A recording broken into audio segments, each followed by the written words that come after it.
ನಮಸ್ತೆ ಸ್ನೇಹಿತರೆ, ಇವತ್ತು ನಾವು ಅಂತಿಮ BA ಸಮಾಜಶಾಸ್ತ್ರ ಸಾಮಾಜಿಕ ಸಮಸ್ಯೆಗಳ ಅಧ್ಯಯನ ಕೋರ್ಸ್ 4ರಲ್ಲಿ ಮುಖ್ಯವಾದ ಪ್ರಶ್ನೆಗಳನ್ನು ನೋಡ್ತಾ ಅದರ ಪಾಯಿಂಟ್ಸ್ಗಳನ್ನು ನೋಡ್ತಾ ಹೋಗುವ ಸ್ನೇಹಿತರೆ.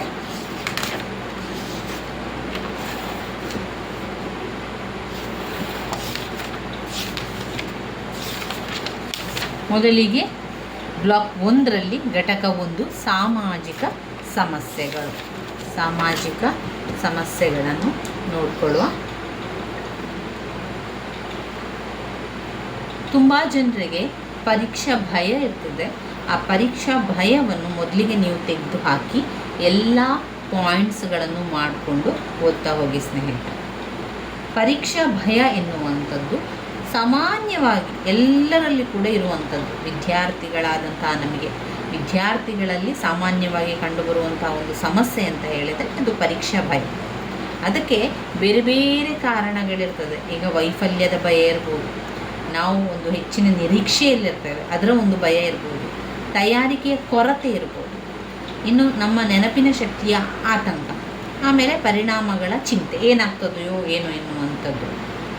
ಪರೀಕ್ಷೆಯಲ್ಲಿ ಕಡಿಮೆ ಅಂಕ ಬಂದರೆ ಏನು ಮಾಡೋದು, ಓದಿದ್ದೆಲ್ಲ ಪರೀಕ್ಷೆಯಲ್ಲಿ ಮರೆತು ಹೋದರೆ ಏನು ಮಾಡುವಂಥದ್ದು, ಸರಿಯಾಗಿ ತಯಾರಿ ಮಾಡ್ಕೊಳ್ಳಿಕ್ಕಾಗ್ತಾ ಇಲ್ಲ, ಸರಿಯಾಗಿ ಓದ್ಕೊಳ್ಳಿಕ್ಕೆ ಸಮಯ ಇಲ್ಲ ಅಂತ ಹೇಳಿ ಚಿಂತೆ ಮಾಡುವಂಥದ್ದು. ಇನ್ನು ನಮ್ಮ ಪೋಷಕರಿರ್ಬೋದು, ಅವರೆಲ್ಲ ಇಟ್ಟುಕೊಂಡಿರುವಂಥ ಒಂದು ನಂಬಿಕೆ, ಅತಿಯಾದ ಅಂಕಗಳನ್ನು ಬರ್ಬೋದು ಎನ್ನುವಂಥ ಅವರ ಒಂದು ನಿರೀಕ್ಷೆ ಇರ್ತದಲ್ವ, ಅದು ಆ ರೀತಿಯ ಒಂದು ಭಯ. ಅಥವಾ ನಾನು ಎಲ್ಲಿಯಾದರೂ ಫೇಲ್ ಆದರೆ, ಕಡಿಮೆ ಅಂಕ ಬಂದರೆ ಏನು ಮಾಡೋದು ಎನ್ನುವಂಥ ಆತಂಕ. ಈ ರೀತಿಯಾಗಿ ಅನೇಕ ರೀತಿಯಲ್ಲಿ ನಮಗೆ ಟೆನ್ಷನ್ಗಳಿರ್ತದೆ.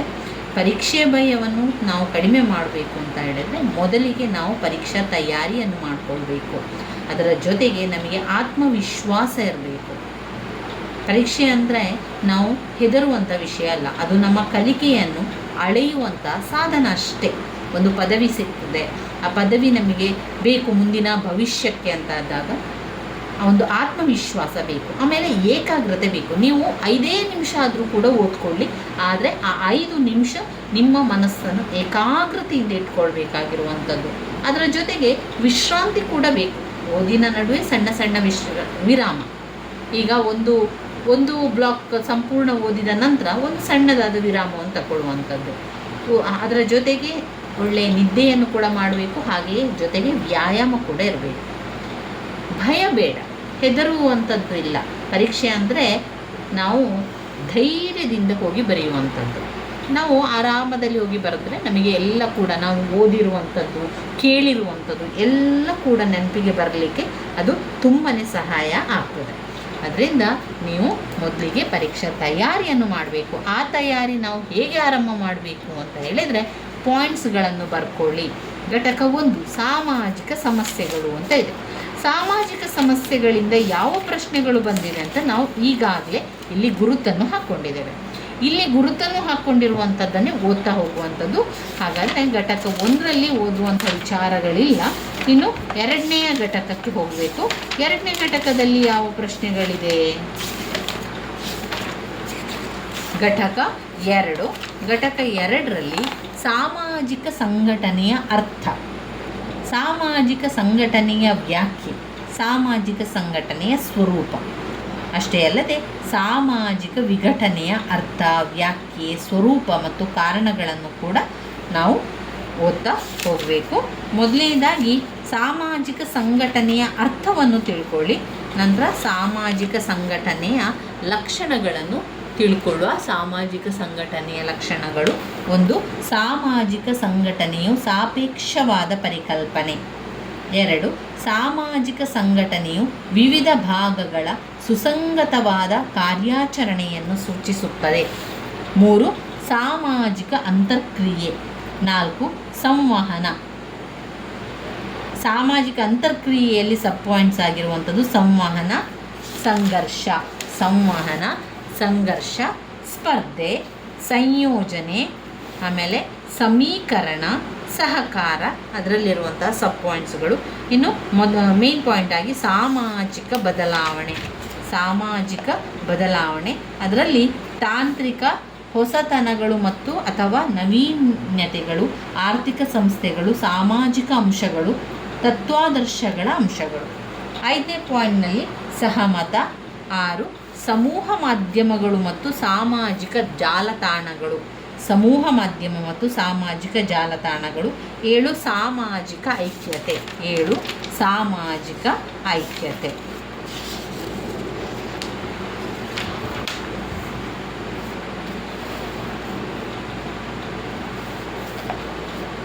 ಸಾಮಾಜಿಕ ವಿಘಟನೆ ಅರ್ಥ, ವ್ಯಾಖ್ಯೆ, ಸ್ವರೂಪ, ಕಾರಣಗಳು. ಇದರಲ್ಲಿ ಮೊದಲಿಗೆ ನೀವು ಅರ್ಥವನ್ನು ತಿಳ್ಕೊಳ್ಳೇಬೇಕು. ಸಾಮಾಜಿಕ ವಿಘಟನೆಯ ಅರ್ಥವನ್ನು ತಿಳ್ಕೊಂಡ ನಂತರ ವ್ಯಾಖ್ಯೆಗಳನ್ನು ನೋಡಬೇಕು, ಹಾಗೆ ಸ್ವರೂಪಗಳನ್ನು ನೋಡಲಿಕ್ಕೆ ಇರುವಂಥದ್ದು. ಸಾಮಾಜಿಕ ವಿಘಟನೆಗೆ ಕಾರಣಗಳೇನು? ಸಾಮಾಜಿಕ ವಿಘಟನೆಯ ಕಾರಣಗಳು: 1 ಸಾಮಾಜಿಕ ವಿಘಟನೆಯ ಸಾಮಾಜಿಕ ಮನಃಶಾಸ್ತ್ರೀಯ ಅಂಶಗಳು. 2 ಸಾಂಸ್ಕೃತಿಕ ಅಂಶಗಳು. 3 ಅಸಮನ್ವಿತ ಹೊಂದಾಣಿಕೆ, ಸಾಂಸ್ಕೃತಿಕ ಹಿಂಬೀಳಿಕೆಯ ದೃಷ್ಟಿಕೋನ, ಸಾಂಸ್ಕೃತಿಕ ಸಂಘರ್ಷಣ. ಭೌಗೋಳಿಕ ಅಂಶಗಳು, ಜೈವಿಕ ಅಂಶಗಳು, ಪರಿಸರದ ಅಂಶಗಳು. ವೈಯಕ್ತಿಕ ವಿಘಟನೆಯಿಂದಾಗುವ ಸಾಮಾಜಿಕ ವಿಘಟನೆ, ಸಾಮಾಜಿಕ ಸಮಸ್ಯೆಗಳಿಂದ ಉಂಟಾಗುವ ಸಾಮಾಜಿಕ ವಿಘಟನೆ.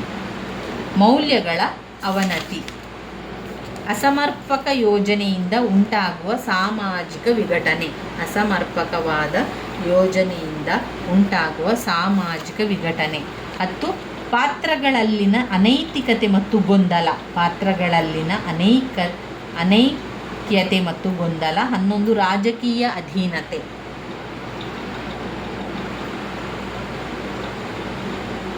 ರಾಜಕೀಯ ಅಧೀನತೆ.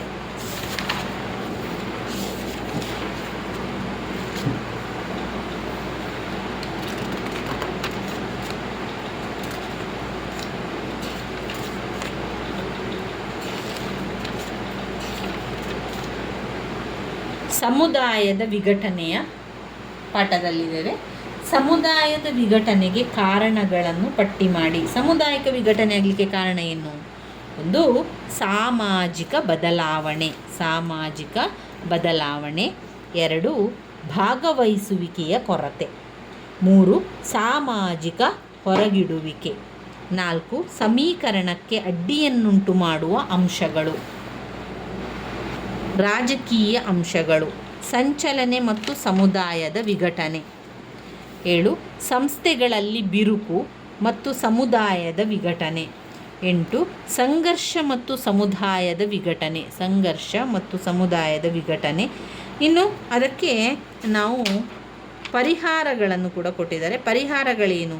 ಸಾಮಾಜಿಕ ಒಳಗೊಳ್ಳುವಿಕೆ ಮತ್ತು ಪರಿಣಾಮಕಾರಿಯಾದ ಭಾಗವಹಿಸುವಿಕೆ.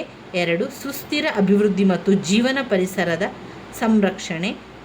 3 ಸಮೀಕರಣ, ಸಂಯೋಜನೆ, ಸರಕಾರದ ಪ್ರಕ್ರಿಯೆಗಳನ್ನು ಬಲಪಡಿಸುವುದು. ಕೌಟುಂಬಿಕ ವಿಘಟನೆ.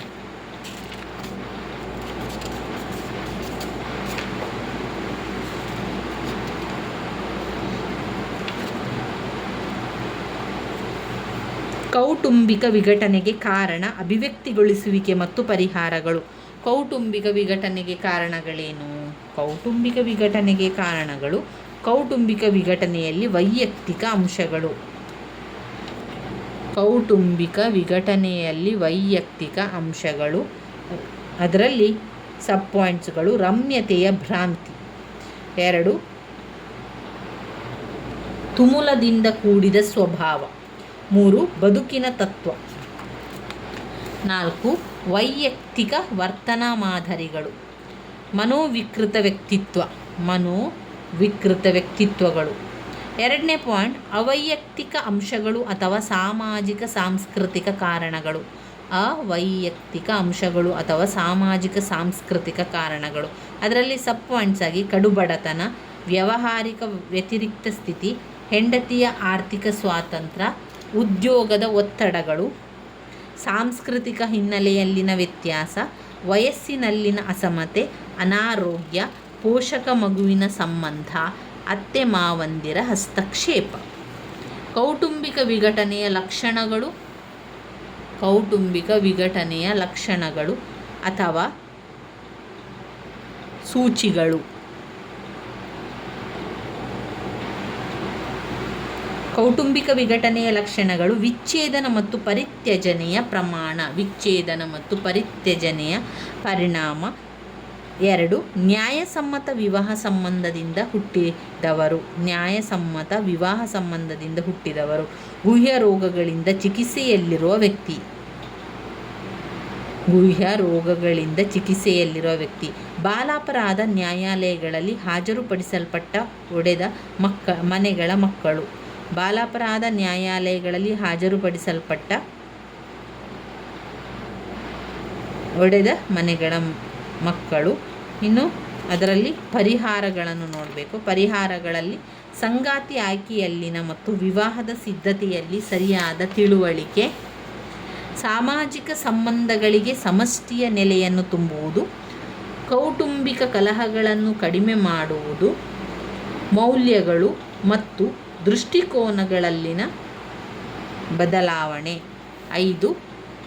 ಪರಿಣಾಮಕಾರಿಯಾದ ಸಾಮಾಜೀಕರಣ, ಕೌಟುಂಬಿಕ ಆಪ್ತ ಸಮಾಲೋಚನೆಯ ನಿಯೋಗಿಗಳನ್ನು ಬಲಪಡಿಸುವುದು. 7. ಆಪ್ತ ಸಮಾಲೋಚನಾ ನ್ಯಾಯಾಲಯಗಳು.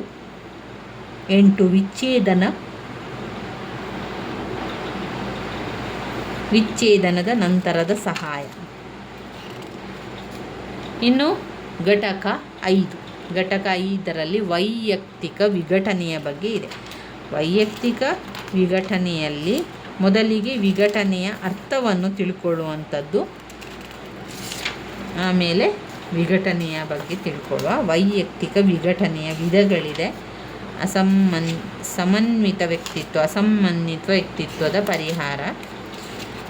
ಇನ್ನು ಘಟಕ 6 ವೈವಾಹಿಕ ಸಂಘರ್ಷಗಳು. ವೈವಾಹಿಕ ಸಂಘರ್ಷಗಳಲ್ಲಿ ವೈವಾಹಿಕ ಸಂಘರ್ಷ ಏನು ಎನ್ನುವಂಥದ್ದನ್ನು ಬರ್ಕೊಳ್ಳಿ. ಅದಾದ ಮೇಲೆ ವೈವಾಹಿಕ ಸಂಘರ್ಷಗಳಿಗೆ ಕಾರಣಗಳೇನು,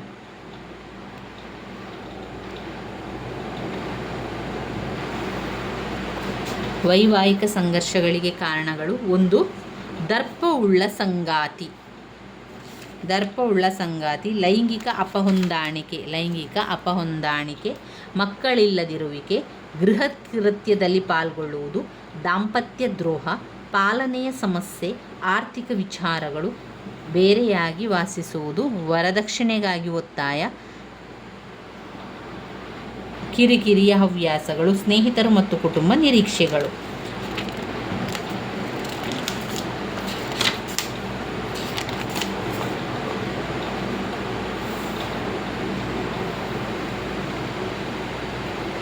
ಇನ್ನು ನೋಡುವಂಥದ್ದು ಈಗ ಇಷ್ಟು ಬ್ಲಾಕ್ 1ರಲ್ಲಿ ನಾವು ಓದಲೇಬೇಕಾಗಿರುವಂಥ ಪ್ರಶ್ನೆಗಳು ಅವಿಷ್ಟನ್ನು ನಾವು ಓದ್ಕೊಳ್ಳೇಬೇಕು. ಆ ಪಾಯಿಂಟ್ಸ್ಗಳನ್ನು ಸರಿಯಾಗಿ ತಿಳ್ಕೊಳ್ಳಿ. ಹಾಗೆಯೇ ಹಳೆಯ ಪ್ರಶ್ನೆ ಪತ್ರಿಕೆಯನ್ನು ಕೂಡ ಒಮ್ಮೆ ನೋಡ್ಕೊಳ್ಳಿ. 2024 ಹಳೆಯ ಪ್ರಶ್ನೆ ಪತ್ರಿಕೆ ಸಮಾಜಶಾಸ್ತ್ರ ಕೋರ್ಸ್ 4ರಲ್ಲಿದ್ದೇವೆ. ಸಾಮಾಜಿಕ ಸಮಸ್ಯೆಗಳನ್ನು ವ್ಯಾಖ್ಯಾನಿಸಿ. ಇಲ್ಲಿ 5 ಅಂಕಕ್ಕೆ ಕೇಳಿರುವಂತಹ ಪ್ರಶ್ನೆ. ಸಾಮಾಜಿಕ ಸಮಸ್ಯೆಗಳನ್ನು ವ್ಯಾಖ್ಯಾನಿಸಿ. 2. ಸಾಮಾಜಿಕ ಸಂಘಟನೆ ಮತ್ತು ಸಾಮಾಜಿಕ ವಿಘಟನೆ ನಡುವಿನ ವ್ಯತ್ಯಾಸವನ್ನು ತಿಳಿಸಿ.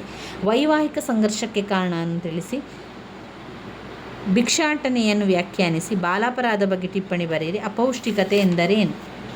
ಇನ್ನು 10 ಅಂಕದ ಪ್ರಶ್ನೆಗಳು. ವೈವಾಹಿಕ ಸಮಾಲೋಚನಾ ಎಂದರೇನು? ವೈವಾಹಿಕ ಸಮಾಲೋಚನೆಯ ಉದ್ದೇಶಗಳನ್ನು ವಿವರಿಸಿ. ಯುವ ಅಶಾಂತಿಗೆ ಕಾರಣಗಳನ್ನು ಚರ್ಚಿಸಿ. ಅಧಿಕ ಜನಬಾಹುಳ್ಳ ಪ್ರತಿಕೂಲ ಪರಿಣಾಮಗಳನ್ನು ನಿಗ್ರಹಿಸಲು ಇರುವ ಪರಿಹಾರಾತ್ಮಕ ಕ್ರಮಗಳನ್ನು ಪರಿಶೀಲಿಸಿ. ಸಮಾಜದ ಮೇಲೆ ಕಪ್ಪು ಬಣ್ಣದ ಪ್ರಭಾವವನ್ನು ವಿಶ್ಲೇಷಿಸಿ. ಶಿಕ್ಷೆಯ ವಿಧಗಳನ್ನು ವಿವರಿಸಿ. ವಿಭಾಗ ಸಿಯಲ್ಲಿ 15 ಅಂಕದ ಪ್ರಶ್ನೆಗಳು. ಸಾಮುದಾಯಿಕ ವಿಘಟನೆಗೆ ಕಾರಣವಾದ ಅಂಶಗಳನ್ನು ವಿಶ್ಲೇಷಿಸಿ. ಅಪರಾಧ ಎಂದರೇನು? ಅಪರಾಧವನ್ನು ತಡೆಗಟ್ಟುವ ಕ್ರಮಗಳನ್ನು ವಿವರಿಸಿ. ನಿರುದ್ಯೋಗಗಳನ್ನು ವ್ಯಾಖ್ಯಾನಿಸಿ. ನಿರುದ್ಯೋಗಕ್ಕೆ ಕಾರಣಗಳನ್ನು ವಿವರಿಸಿ. ವೇಶ್ಯಾವೃತ್ತಿಯ ಕಾರಣ ಮತ್ತು ಪರಿಣಾಮಗಳನ್ನು ಪರಿಶೀಲಿಸಿ.